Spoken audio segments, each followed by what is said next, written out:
हिंदी कहानियों में आपका स्वागत है। आज की कहानी है भगवान कहाँ हैं। एक आदमी हमेशा की तरह अपने नाई की दुकान पर बाल कटवाने गया। बाल कटाते वक्त अक्सर देश और दुनिया की बातें हुआ करती थी। आज भी वो सिनेमा, राजनीति और खेल जगत आदि के बारे में बात कर रहे थे कि अचानक भगवान के अस्तित्व को लेकर बात होने लगी।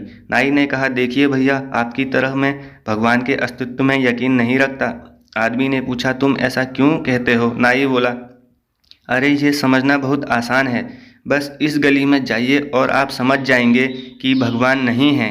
आप ही बताइए कि अगर भगवान होते तो क्या इतने लोग बीमार होते, इतने बच्चे अनाथ होते? अगर भगवान होते तो किसी को कोई दर्द, कोई तकलीफ नहीं होती। नाई ने बोलना जारी रखा, मैं ऐसे भगवान के बारे में नहीं सोच सकता जो इन सब चीज़ों को होने दें। आप ही बताइए, कहाँ हैं भगवान? आदमी एक क्षण के लिए रुका, कुछ सोचा, पर बहस बढ़े ना, इसीलिए चुप ही रहा।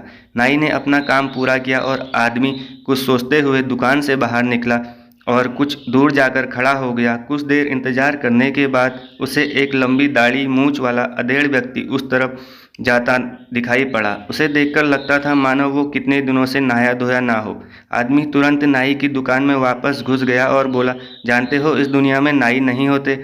भला कैसे नहीं होते? नाई से ने सवाल किया, मैं साक्षात तुम्हारे सामने हूँ। नहीं, आदमी ने कहा, वो नहीं होते, वरना किसी की लंबी दाढ़ी मूछ नहीं होती। पर वो देखो सामने उस आदमी की कितनी लंबी दाढ़ी मूछ है। नाई बोला, अरे नहीं भाई साहब, नाई होते हैं, लेकिन बहुत से लोग हमारे पास नहीं आते। बिल्कुल सही। आदमी ने नाई को रोकते हुए कहा, यही तो बात है, भगवान भी होते हैं पर लोग उनके पास नहीं जाते और ना ही उन्हें खोजने का प्रयास करते हैं। इसीलिए दुनिया में इतना दुख दर्द है।